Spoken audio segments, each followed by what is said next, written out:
Hello and welcome to episode 2 of the College Cinephile. My name is Rob Peasley and I'm coming to you from the studios of KTXT FM 88.1 The Raider in the College of Media and Communication at Texas Tech University.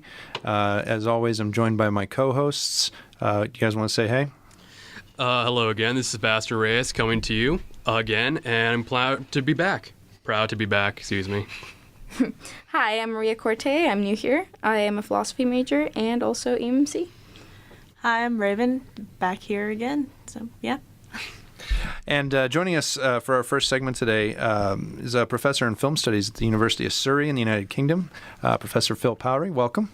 Thank you very much. I'm very pleased to be here.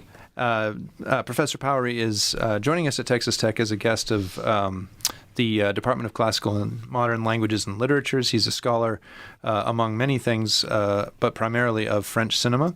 And we'll be doing a talk here on campus tomorrow night, which will be well before this episode actually sees the light of day. But could you give us a sense of what that talk will cover and what you're most interested in right now? Yeah, okay. So the talk that I'll be doing tomorrow is about big bands, but French big bands rather than the American big bands. But you think big bands, you think Glenn Miller. It's that kind of big band.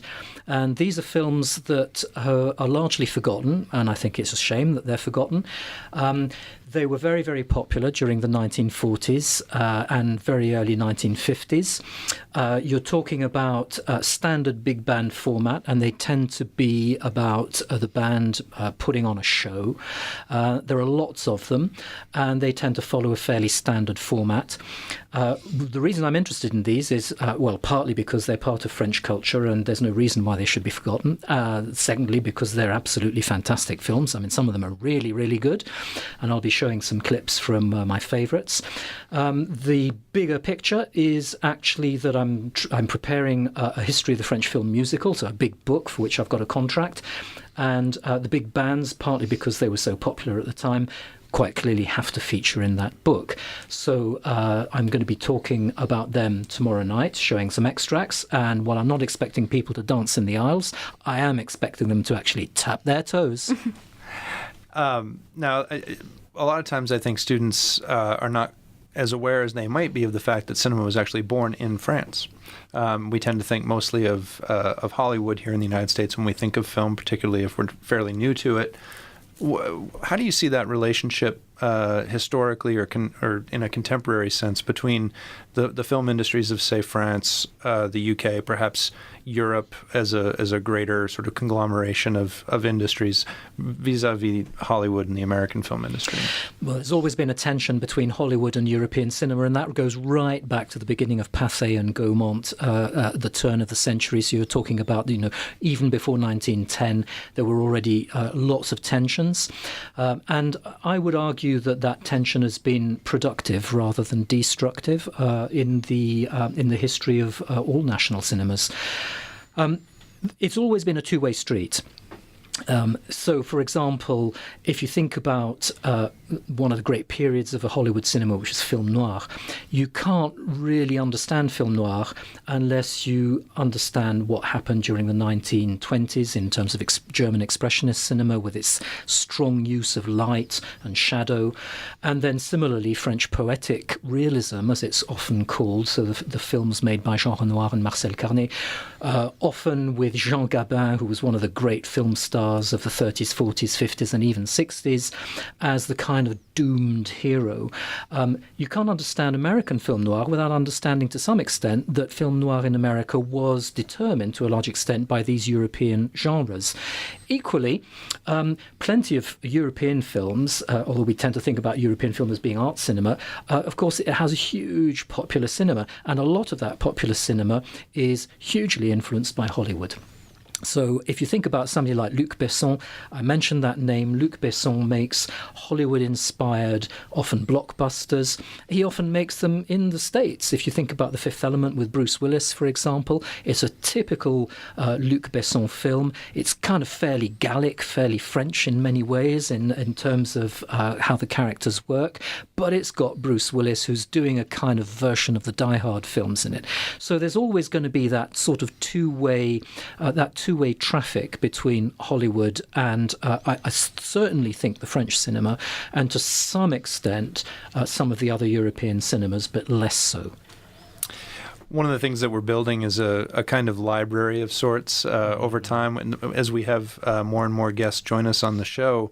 And what that library will consist of is sort of your best picks for films that you should see if you are, in fact, interested in studying film. So I would say top 3 films, but if you need to fudge on that a little bit, you are welcome to.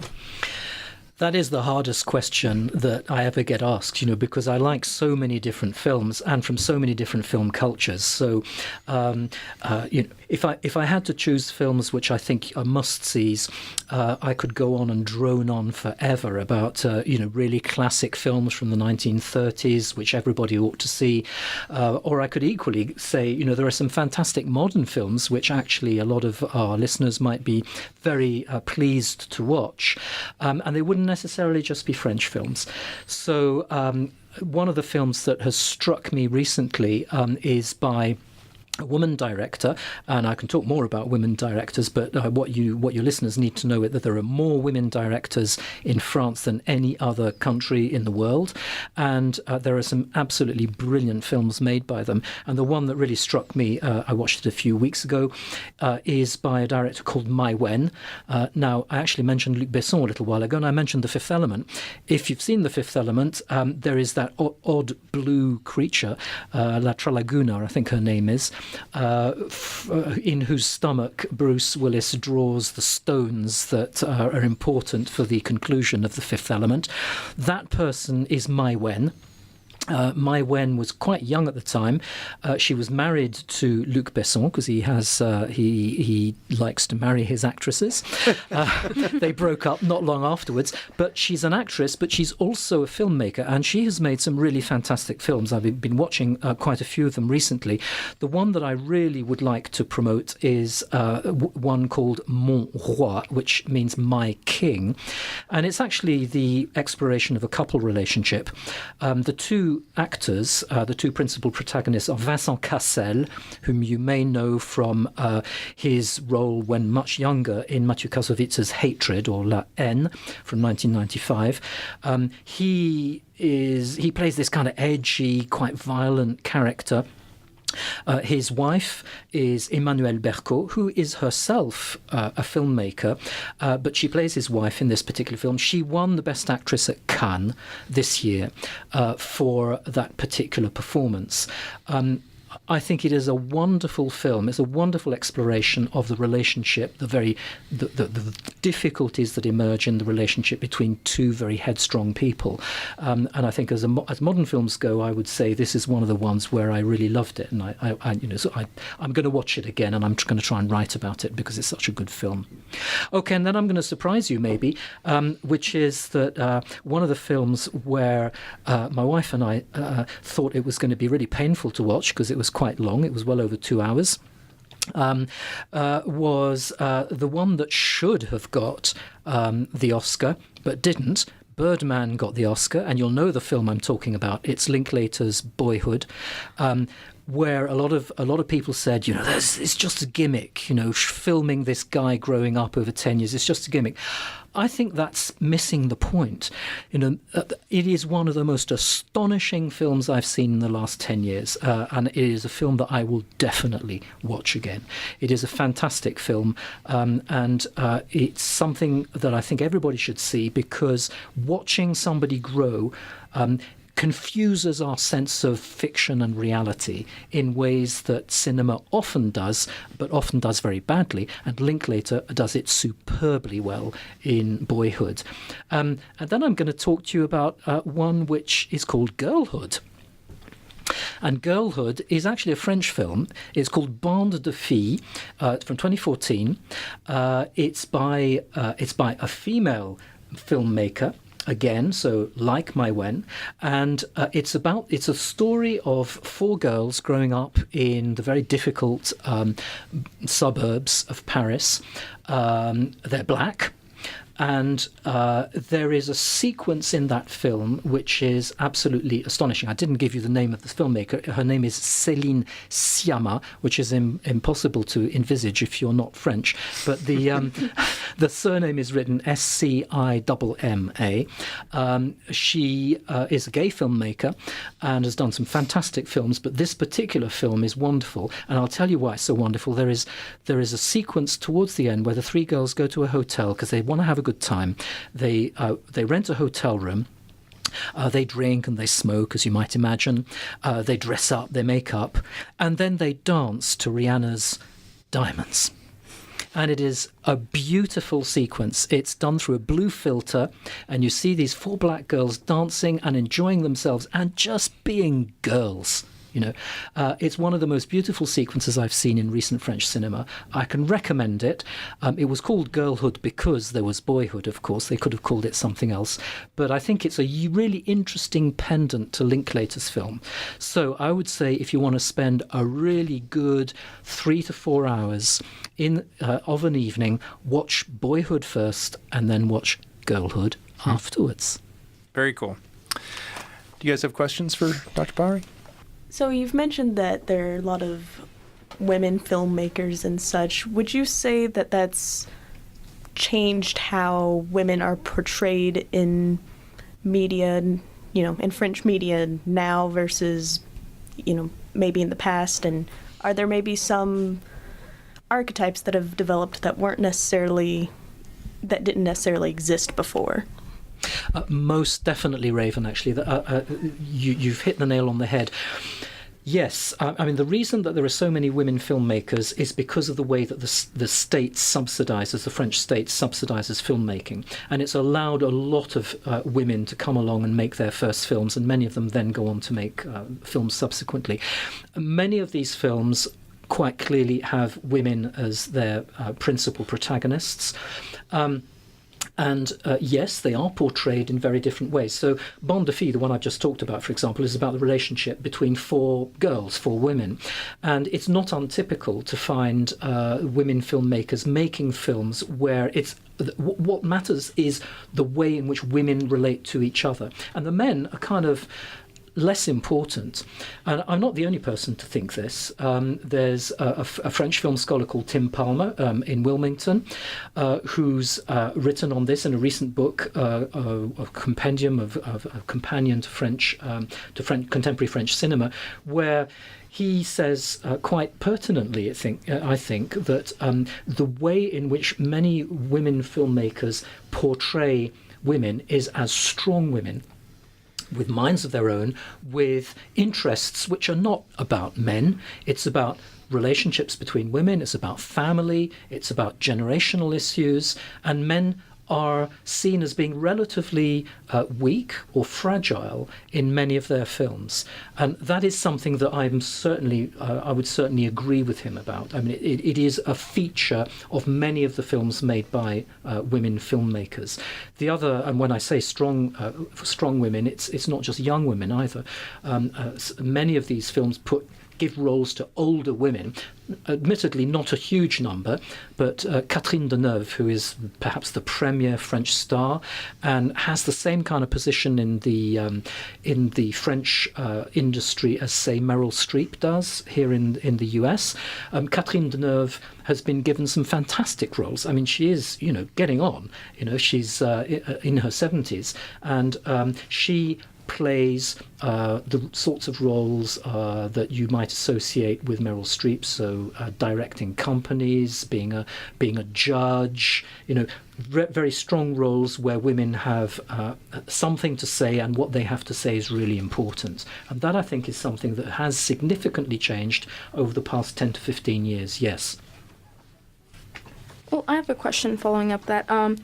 So do you think the power needs to be distributed amongst men and women in film? Because what it feels like you're saying is, at first it was kind of like a man's world, and then suddenly feminism arose and men were kind of left to gather all that they could, and the female became the leader. Whereas here in Hollywood, we don't really see that. You see females on the cover of movies, but they're not a leader. They're just a selling point. So what is your thought on that? Yes, that's a really interesting question because, of course, you could argue that despite the fact that Catherine Deneuve is given strong roles, she is obviously a selling point because she's the premier star in the premier female star in French cinema.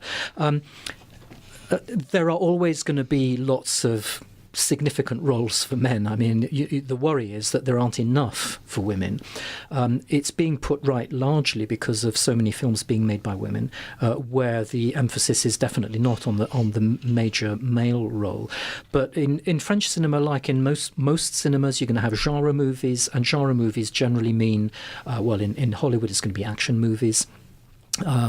Police thrillers, and you get the same kind of stuff happening in the French cinema. And generally speaking, the women are not going to play the main role in those kind of genre movies. They may play a significant role. So in a police thriller, for example, the chief of police might well be a woman, but the guy who's the real main centre of attraction is going to be a guy. What's interesting is that quite a lot of police thrillers now actually don't have white guys. They have Maghreb actors, and that's another of the major. I'm moving from your question, but it's interesting because, of course, it's moving to ethnic minorities. So there has been a move to integrate ethnic minorities into French cinema making. Pretty much in the same way that's happened with people like Samuel Jackson, for example, here in the States. You get roles for ethnic minorities which are much more significant. Probably still less than you do for female actresses or stars, but nonetheless, that is happening. Do you find that it's still similar in the sense that female are given roles or movies which are girly in French cinema? Yeah, you're always going to get the beautiful female who is there because of her good looks. That's almost inevitable, I think, in practically any national cinema, and it's certainly the case in France, where female beauty is something which is very culturally embedded for all sorts of obvious reasons, it seems to me. The whole thing about French style is articulated for men and for women around youthful beauty. So there's always going to be that. There's no getting away from it, it seems to me. I know that in one of your books you mention the style, which is, I think, cinéma de look. Yes, the cinéma du look. I mentioned Luc Besson. Luc Besson, along with Jean-Jacques Benex, on whom I've written a book, and Léos Carax, who's sort of a bit of a wild card, that sort of that trinity, those three directors, are seen as being the most exemplary when it comes to the cinéma du look. And the cinéma du look was very much a feature of the 1980s. It was a different way of making films where the image became more important than the narrative. So people who were used to the way in which Jean-Luc Godard or Claude Chabrol, the new wavers, people who were used to the way that they made film, where the narrative was really important, said, well, this is not terribly good cinema because it's all about surface stuff. It's all about how the image comes across and strikes you as being a beautiful image, but the stories don't actually matter a great deal. I think that was being a bit unkind, and the way in which the Cinéma du Look directors used the image has been criticised largely because it was so close to advertising. So people who didn't like advertising said, well, these guys can't really make films, they're just making extended advertising clips. But actually a lot of contemporary filmmaking relies very much upon the kind of beautiful images that you see in some, not all, but some advertising. People have got used to it. The cinéma du look doesn't exist anymore in a sense because it was something which was very specific in the 1980s, and it was kind of a sort of political thing where the old guard was saying, oh, we don't like the way that these new people are making films. They're just making films for kids who are raised on MTV and advertising. They're meaningless narratives. Of course they weren't meaningless. They were just narratives which were different from the previous way in which people used to make film. For the average moviegoer, the most common movies that they go to are these big blockbuster action movies, and I was wondering if you could make any suggestions or recommendations on how these big blockbuster movies could portray a better female character, because largely, for the most part, they are relegated to the damsel in distress or the MacGuffin, things along those lines. And for a fair amount of these bigger blockbuster movies, you could largely replace the female character in them with the lamp, and it would not really change the story in any way, shape, or form. So could you offer any suggestions on how a female character could better be portrayed in these bigger blockbuster movies and be of more significance? Okay, I'm going to take issue with you, and I'm thinking of the most recent Captain America film, and what are you going to do about the Scarlett Johansson character? I mean, she is really very strong. I mean, okay, it's Scarlett Johansson, and she is very versatile as an actress. You think about some of the more recent movies she's done, where she's played very strong action heroines, like Lucy, for example, which is not a particularly brilliant film, but I mean, she's a very, very powerful in that film. So I think the answer I would have is that it's not impossible to do. You can do it if you choose the right kind of actress. The right kind of actress means somebody who's got the star persona that we associate with strong women, and I suspect that is precisely why Scarlett Johansson got that role, in that particular movie, and why she comes across as being fairly strong. She's not like Catwoman in the Batman movies with Michelle Pfeiffer, who was definitely getting there, but is nowhere like as strong as Scarlett Johansson is in her recent action movie film. So you can do it. You can do it. All right, well, Dr. Powrie, thank you so much for joining us here on the College Cinephile. We appreciate your time, and we hope you enjoy your time here in Lubbock, Texas. I'm loving it. I'm loving the weather. And we will be back with our next segment, and we hope you join us then. Thanks again. Thank you.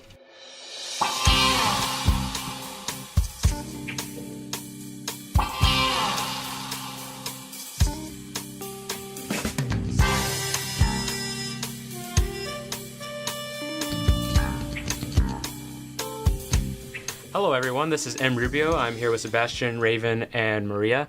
And today our guest is John Hackney. He's here to promote the thriller and horror competition for Rate a Reel.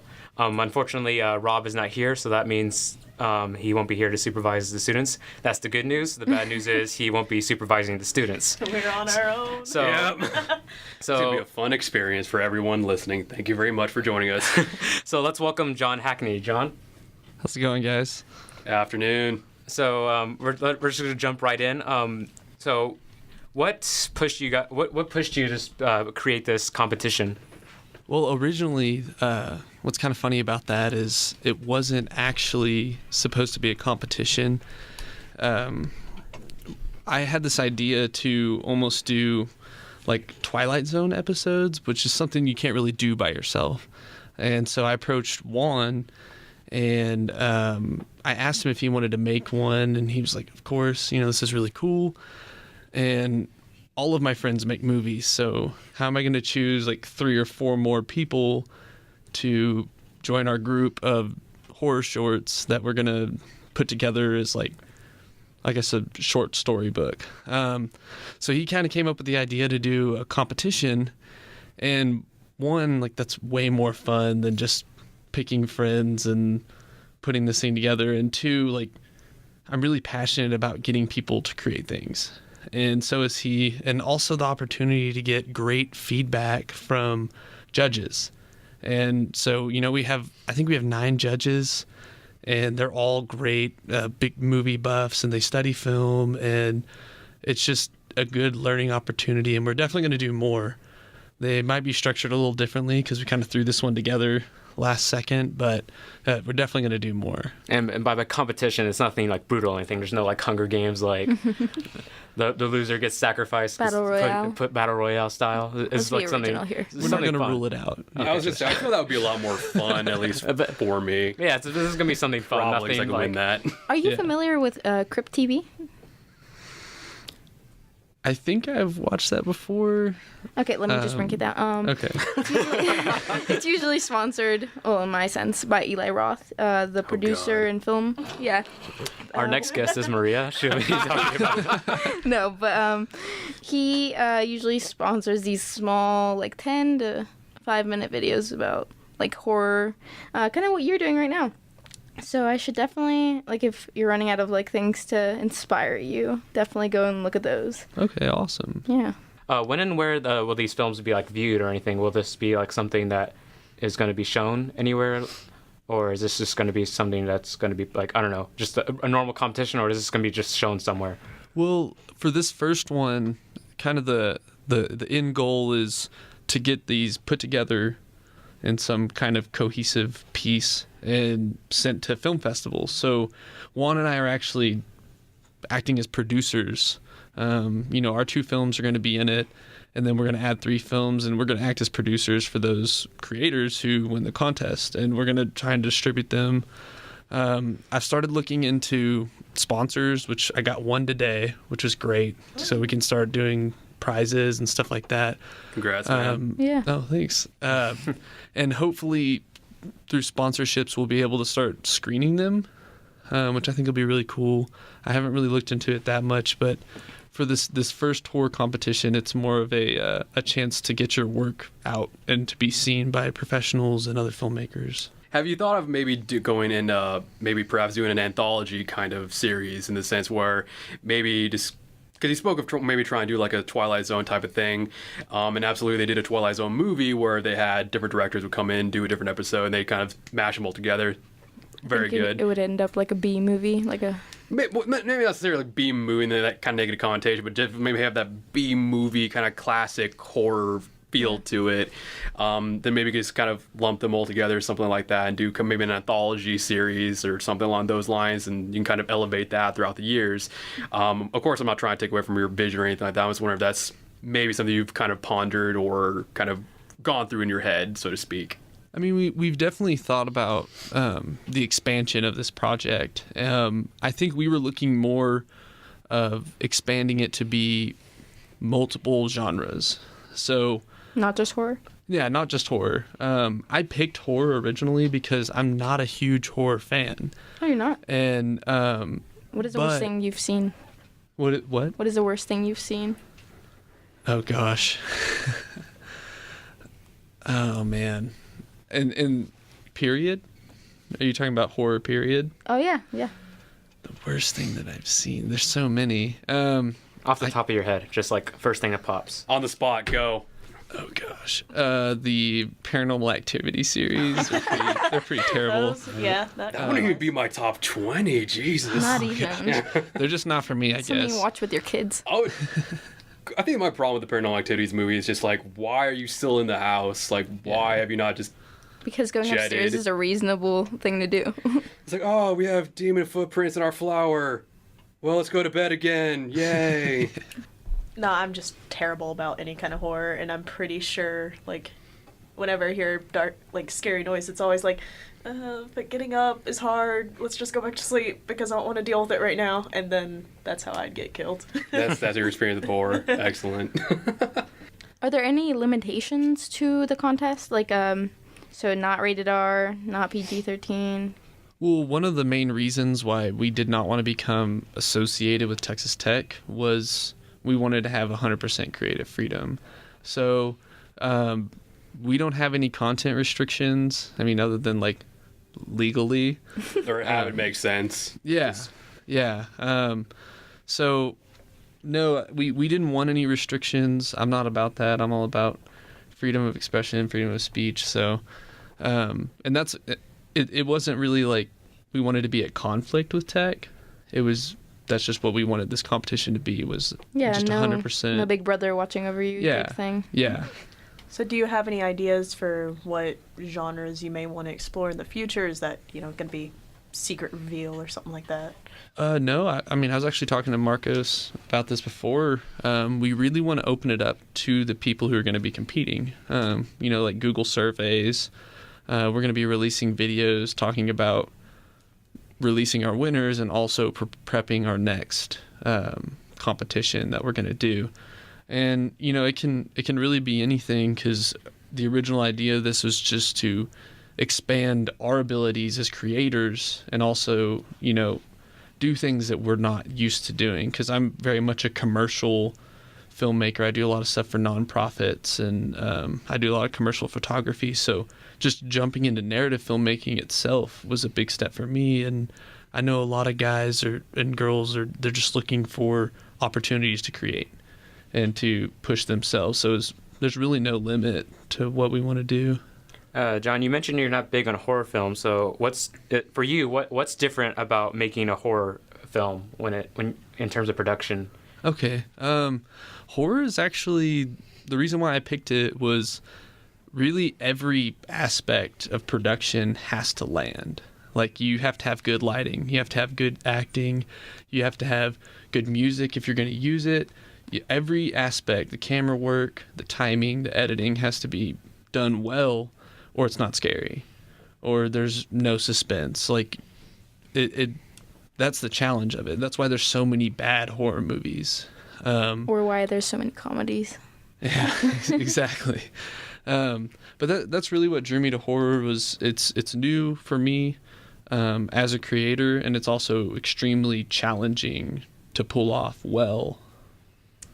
So could you speak a little bit to your movie? No spoilers, obviously. We want everyone to go see the film as it's completed, but just kind of a brief summarization of your film, if you would, please. Oh, yeah. So, like I said before, I'm not a huge horror fan, but I love psychological thrillers, which thrillers are definitely allowed in these competitions. So mine, I got the inspiration from weird research that I always do, and I looked into sleep paralysis and kind of like the people hallucinate when they have sleep Lucid paralysis. dreaming?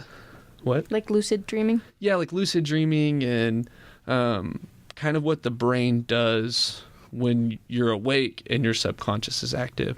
So mine's kind of about that feeling you get when you wake up in the middle of the night and you feel like there's something like right behind you, and like sleep paralysis. So it's very ambiguous, but it should be pretty cool, and it should be pretty freaky, because it's kind of a feeling that everyone can relate to. Oh yeah.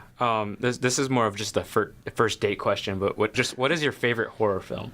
Oh man, off the top of your head. I really love The Shining. Oh, and yes. Mm-hmm.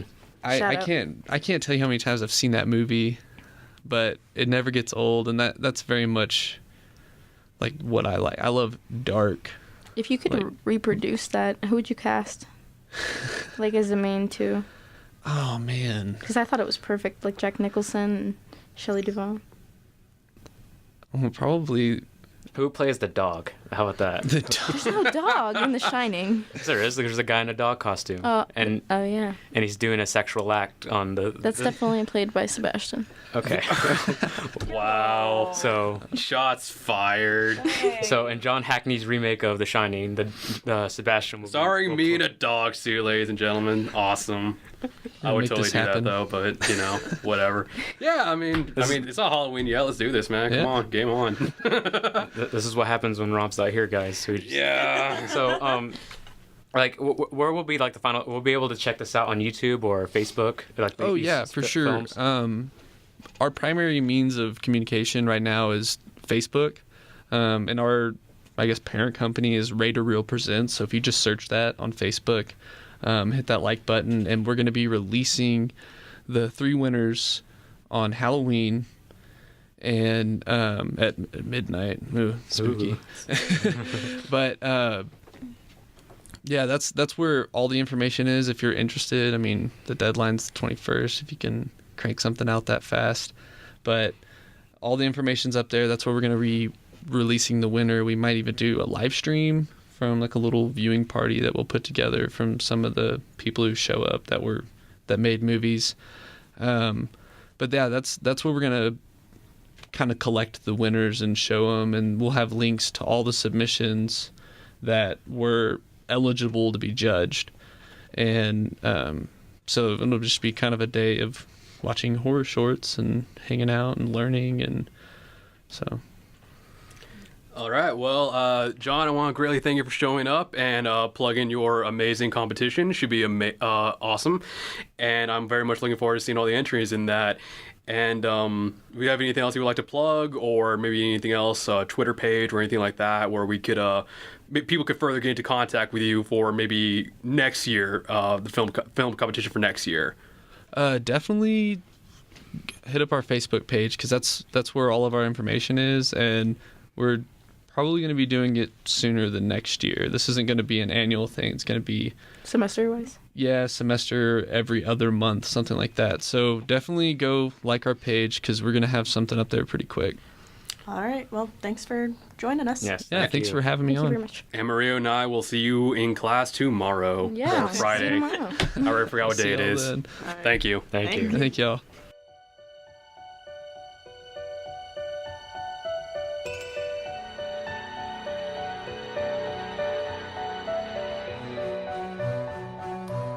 Hello, all, and welcome back to the College Cinephile.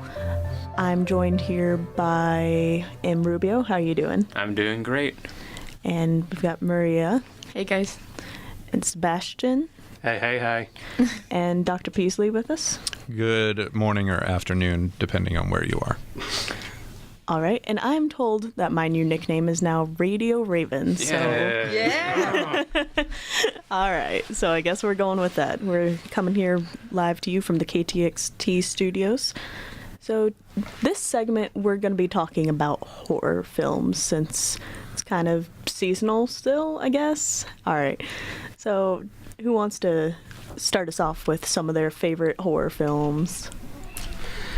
Well, so my personal top three, going in order, is first of all has to be Alien by Ridley Scott, that was directed in 1979, and it is one of my favorite films of all time. I love the atmosphere. I love the slow burn of the movie. It's to me, slow burn is kind of almost a trademark of a good horror movie. And probably a lot of people would disagree with me that it's a horror movie. It's kind of more of a sci-fi action movie, but I would definitely say it is still horror, because it has a lot. Suspenseful moments are just top notch in the movie. It's well directed, well acted, of course, by the lovely Miss Sigourney Weaver. And it's just, like I said, this is one of my favorite films of all time. The creature work is amazing. The xenomorph just looks phenomenal. Even the death sequences they're not played over the top. They're not played for laughs. They're played very seriously, very dramatically. And it's still probably, I do really enjoy it more than Aliens, which believe I'm in a minority of that, but... Oh, I don't know about that. Aliens one of my picks too, actually. And what I love about it is that it is basically beat for beat a horror film. Even though it's set in space, it's on a spaceship, it has all these trappings of being sci-fi. If you could put that film in any location other than a spaceship, and it would still work as a horror film, right? Because the story beats are all there. Whereas Aliens is basically a war movie dressed up as a sci-fi film.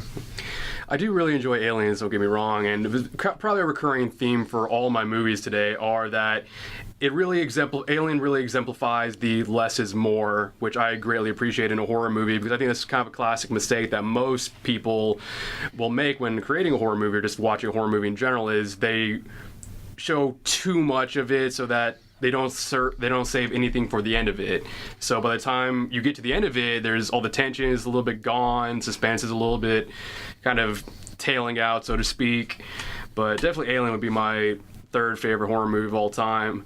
My second one is kind of a throwback to old Universal monsters. It's the Creature from the Black Lagoon, and Nice. if anyone remembers, that was in my intro for the very first episode. Creature from the Black Lagoon might actually be the very first horror movie I ever saw, probably when I was about 5 or 6. So it's been a while, and I'm proud. I probably own the Blu-ray to that, and I watch it every Halloween as part of my movie marathon. And it still holds up greatly. Again, like I said during my review of Alien, it definitely also does the less is more route. You don't see the creature itself probably until about halfway through the movie, or at least a third of the way through the movie. So all you can see of the creature from the first few moments of the movie is just its hand reaching out of the water, some great cinematography, great acting. This kind of classic Universal monsters at its finest. It has What puts it over the top for me personally is the score. The score is simplistic but very effective. It's really basically just 3 notes in a minor key, very simple, dun dun dun, which I can't do it justice, but It's really scary. it's very scary, very effective. Every time the creature shaking in is my boots. Thank you. Every time the creature emerges itself from the water, it plays those 3 notes, and it gets me every time. It's just, I mean, I've seen the movie probably close to 100 times at this point, but it's still very effective. It still sets the mood very well. It's all suspenseful, and I still think the creature itself holds up. It's all practical effects. Obviously, just some guy in a fishman suit, basically, but I still really like it. I like the way it looks, the design of it. I like the suspense. I love it. It's, like I said, it's my second favorite horror movie of all time, and which leads me to my favorite movie of all time, bar none. Again, up there with my top 5 films of all time is John Carpenter's Halloween 1978. Nice. It greatly exemplifies, just as the name implies, Halloween. That movie is Halloween to me. I end my Halloween movie marathon with Halloween. It is amazing. I know some people might find faults with it, and I can also nitpick a few things, but it is very close to me personally to being a perfect movie. The suspense is great in it. Again, the less is more going on with it, where you do open with Michael Myers, but you don't get a sense of him because for anyone that's seen Halloween, you know it starts out with just a first-person point of view of Michael Myers when he's 5, if I'm not mistaken, where he's in his clown suit and he, of course, kills his sister and everything like that. And it is the very first kind of what I would still consider a modern slasher movie. I know some people will make the argument for Psycho by Hitchcock, but I would say this is the very first modern horror movie because Nightmare on Elm Street came out in... I can't remember the dates of Nightmare on Elm Street and Friday the 13th, but they came out after Halloween, and they were still just trying to copy the tropes of it. Because of Halloween, we have the whole trope where the teens having sex have to die, basically, and Nightmare on Elm Street and Friday the 13th took that to a whole nother level. But it was a trope that was greatly first recognized in Halloween, and I love...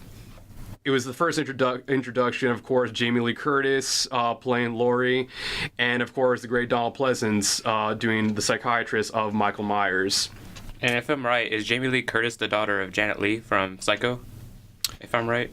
That is, I think, right. I'm not sure. So I want to say that is also correct, and unfortunately I do not know that either, but... we could easily Google it, but like... I got on that. All right. So... well, Raven's going to fact check that for us, apparently. Radio Raven, Because like excuse the me. first episode, I made a mistake on the first episode, and like so I feel kind of bad now. So like I want everything to be fact checked So almost. now we have to do a retraction. Yes, First she episode? is the daughter of Janet Leigh and Tony Curtis. So yeah. I actually never knew that. All right, well, we all learned something today, so if you take nothing away from the rest of this episode, you can take away that. Fact check by Radio Raven Well, I mean, Slash Dr. Will Peasley. slash Dr. Peasley. Thank He you. had the laptop out. He has an unfair advantage. All right. Well, thank you for those wonderful movies, Sebastian. Who wants to take the floor next? I think I'll take it. All right. I'm gonna kind of go a little bit more modern than you. I think yours was more historical. Hey. I think she means you're old. Oh, yeah. Yeah, That's going just that a nice route. way of saying it. I'm gonna start with number 1. This actually came out a year ago. It's The Green Room, Oh, yeah. directed by Jeremy Stoller, and starring Anton Yelchin. Sadly, he's gone now, but we respect his work nonetheless. And Patrick Stewart playing the neo-Nazi versus the whole punk scenario. So that's kind of a new story for me in the sense that I don't usually see movies where a punk rock band is fighting this neo-Nazi group. And, and I just love things like that. I love stories that develop in a new setting that you're not comfortable with, because that's definitely a great shot for a horror movie.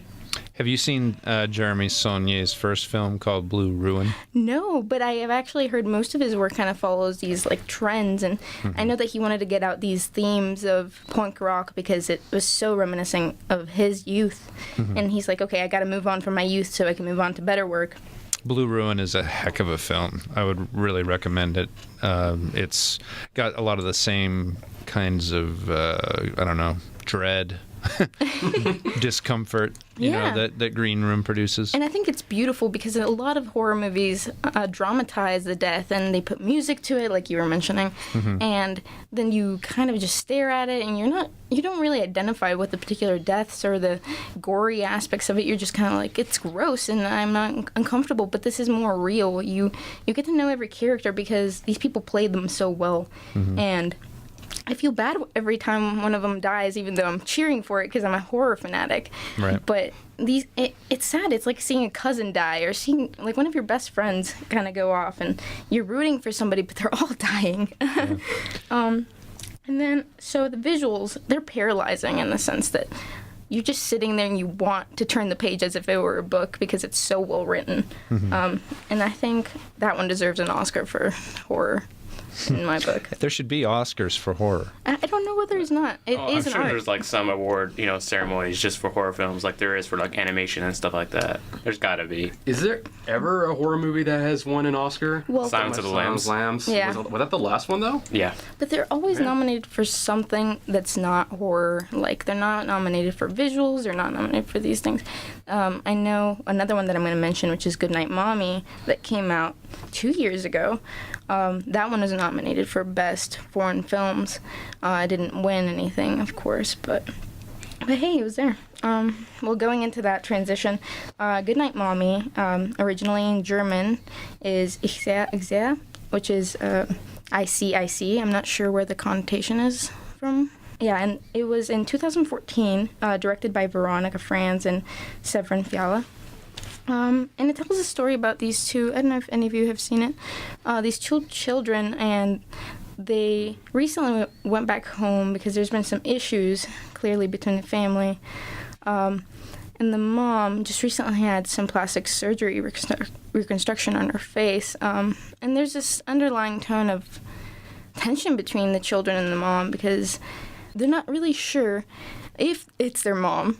Which is the issue because they're kind of seeing her attitude change towards them, and they're saying this isn't stuff that my mom would do. She's being violent, being very authoritative on them, as opposed to like probably the nicer relationship that they used to hold with her. And it gets pretty hostile in there, and it has to be one of the movies that's made me the most uncomfortable in the last few years, just because I think it's just so real.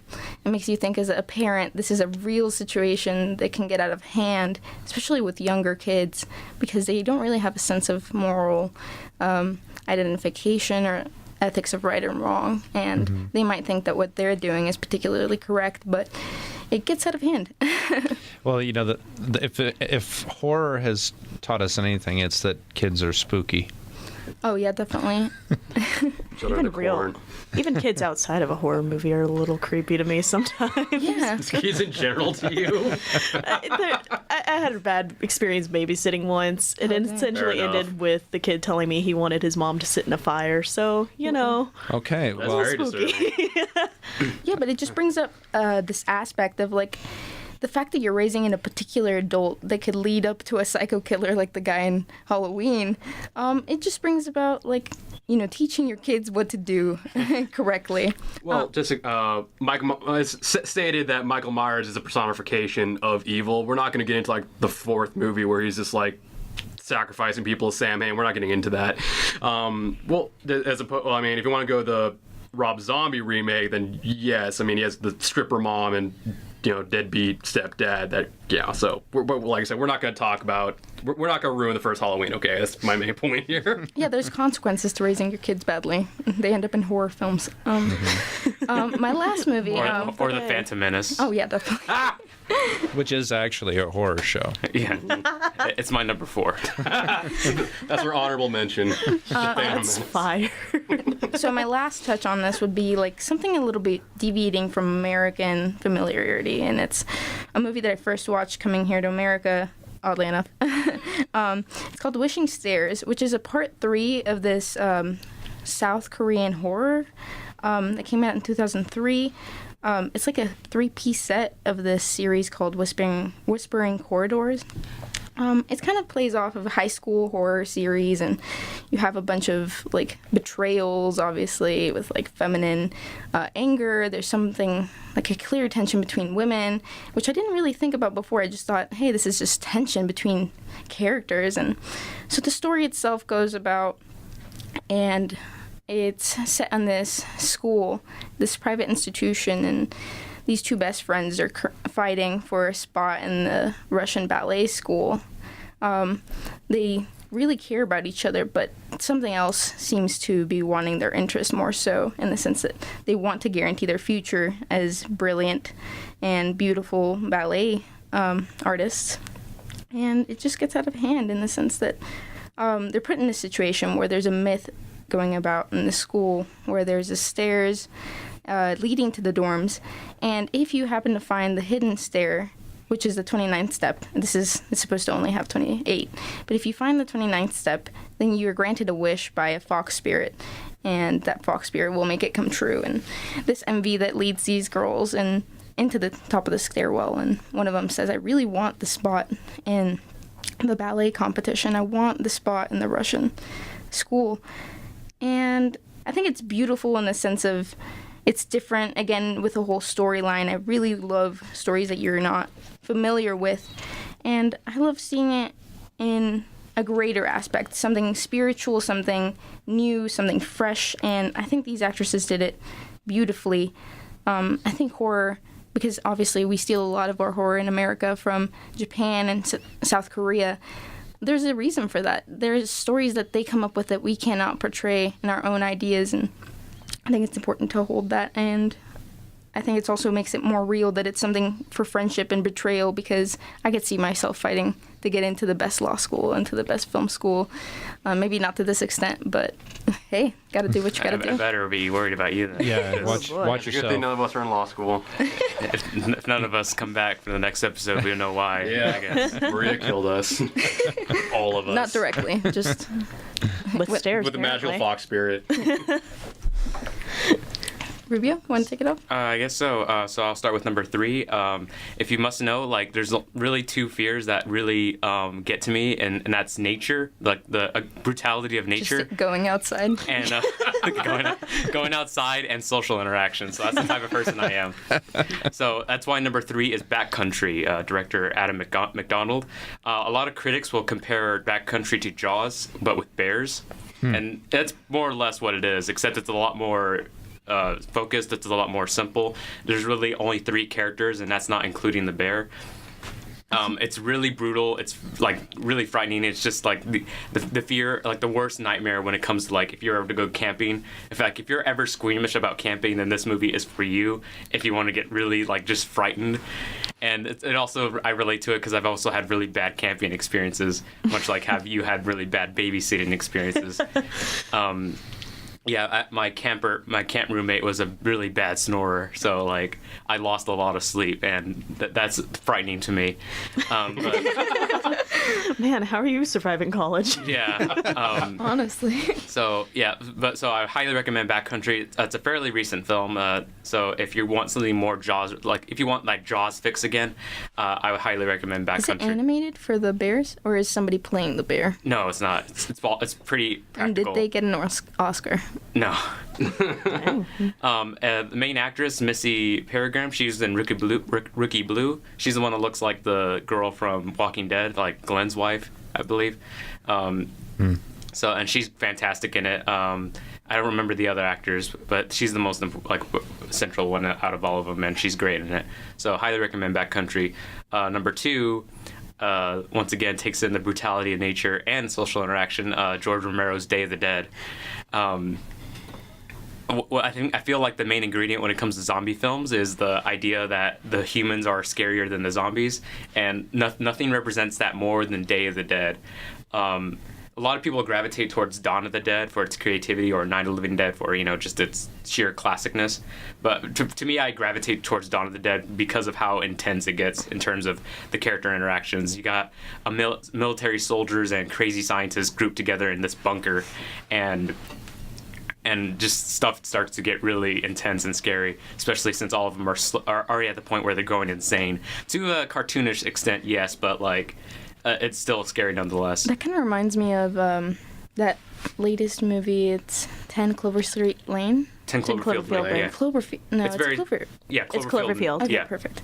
Yeah, that kind of brings about the same vibe, and Yeah, I it's can't believe very I forgot similar to put it in on some my ways, list. except it doesn't have a crappy ending. So, Are you saying that the one that I didn't like the ending to 10 Cloverfield Lane. what? Everything else is fine. I just don't like the ending.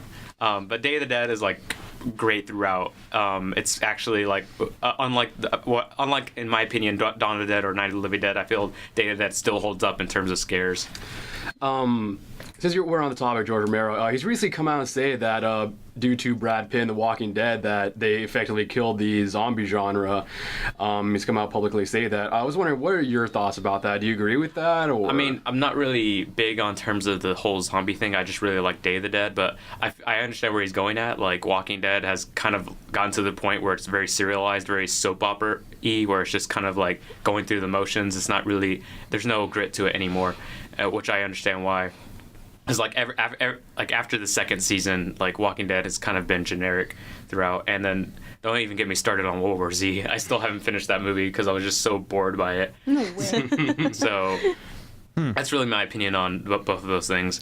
Maybe that's why everybody seems to love Walking Dead, because even the adult audiences are into it. Why? Maybe because it's a little bit more toned down. It's soap opera-y, like you kind of stated. I don't know, man. That if you haven't seen the season premiere of this season, Oh my God. that was the most brutal hour of television. I thought I've that ever was pretty experienced. hilarious in my opinion. That was the most brutal thing I have ever On seen on television? private. Oh man, it was so bad. I can handle gore pretty well, and I was HBO. cringing. It wasn't even so much just the gore. It was the emotional brutality. I mean, it was just punishing. For those of you who have not read the graphic novel of The Walking Dead, if you have not seen the season premiere, I'm not going to spoil it, but the death that is portrayed in the season premiere is actually greatly toned down from the graphic novel, which I would also say would still have a significant emotional impact to the moment as well. But it very much is brutal, and I would actually personally agree with George Romero. I think that just like how Twilight ruined vampires, Walking Dead is kind of, as you said, serialized and kind of just made zombies more of a generic kind of thing. And I believe, if I'm not mistaken, they had said that The Walking Dead will end in season 10, if I'm not mistaken, just completely end in season 10, which I would kind of prefer, and then I would prefer that kind of zombie movies go away for maybe like 5 years, right around, so that way we can kind of reinvent it a little bit more. Reincarnation, per se. Yeah, let's just reboot zombies, Revive it. basically. What we In a need is sense. a cycle of zombie superhero movies. That would actually be wonderful. We need the Marvel zombie spin-off. We need that. Where we can have that would be interesting. Deadpool get eaten repeatedly over and over again, because Ryan Reynolds will do that. Isn't he technically a zombie? No. Deadpool? I mean, No. No. Get out. I could make an argument for this. No, you can't. So go see Day of the Dead if you haven't. It's, in my opinion, the best of George Romero's trilogy of zombie films. It's really good. Number one, I'll be brief on this one because it's really hard to explain this movie. It's David Lynch's Eraserhead, 1970, I believe. Wow. Mm-hmm. Yeah, I'm going the real obscure now. So yeah, I literally can't explain Eraserhead. Basically, it's about a horror film about the realities of being a father. And for you guys, it's like, no, that's not so scary. And then Rob over here is just, oh yeah, that makes sense. Like I said, kids are spooky. Kids are spooky, especially this one, the one in Eraserhead. This one's horrifying. Like I mentioned, it has really good gore effects, like in Day of the Dead, and like the fact that it's from the 70s and it still holds up is like just amazing. Like how wonderful the special effects are in Eraserhead. And also there's a lot of social interaction because there's this one scene where the main character who has to interact with his in-laws, and it's probably like Terrifying. it's one of the most like awkward and just uncomfortable scenes like in movie history. Just the acting is kind of overacted enough to where it's creepy but doesn't come off as like cartoonish, and it's just so uncomfortable. I don't know if you've seen it, Rob, but Yeah, ages ago. okay. Ages ago. Yeah, that scene still like I've only seen it once, but it still like resonates with me, like in terms of like the imagery, the abstract elements, and just the thematic elements. It's wonderful. One of my favorite films. Well, Lynch in general will stay with you. Yeah. You might not like his films, but you're not going to forget them. Yes. So go see Eraserhead. Rob, do you have anything? I do. It's really hard to pare a list down to 3, but I'm going to follow Sebastian's lead a little bit and talk about a film called Time Crimes, directed by Nacho Vigalondo. It came out in 2007. It's a time travel movie, so I guess you'd sort of put it in sci-fi, kind of like Alien, but it's got a lot of the conventions of a horror film. There's sort of this mysterious sort of killer figure who has a burlap sack over his head and carries this big pair of scissors around, and it's just one of the best written films I've ever seen. You know how time travel movies are. They sometimes trip over themselves and the logic doesn't work and it just kind of falls apart. And this film is, it avoids all those traps. It's tight. It makes sense, but it's also like terrifying. And I definitely recommend that one. Well, there's like an old saying, like the films that execute time travel perfectly are the ones that don't use time travel. So like I'm sure there's a mistake somewhere. And would you think that there's like at least one mistake or plot contrivance? I haven't found one yet. I mean, there's at the core of those films, there's always a plot contrivance, which is, of course, that time travel exists. So there has to be some kind of, made up thing that sort of sets up the logic for the film. But I think once you buy into that, then as long as the rules around that thing, whatever it is, remain consistent, then you can feel pretty good about it. And I feel like Time Crimes does that. So check that out. Nacho Vigalondo is a great filmmaker. All of his stuff is really cool. He's got a new film out this year called Colossal with Anne Hathaway, which I haven't seen yet, but it looks sufficiently bonkers and cool. So check that out. Okay, so my second one is a film we actually screened recently for the International Film Series. It's the film that, for me, rehabilitated vampires after Twilight, which was Let the Right One In, which is produced in Sweden. The director's Alfred Thomason. Came out in 2008. It is far superior to the American remake called Let Me In. Let the Right One In is subtle, beautiful. The cinematography is incredible. The performance of the lead female is incredible. It's this sweet little love story between two sort of pre-adolescent kids who, again, are spooky. And one of them happens to be a 300-plus-year-old vampire.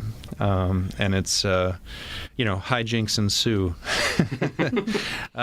But just really beautifully realized and just a really thoughtful sort of meditation on a lot of the stuff that scares us and why.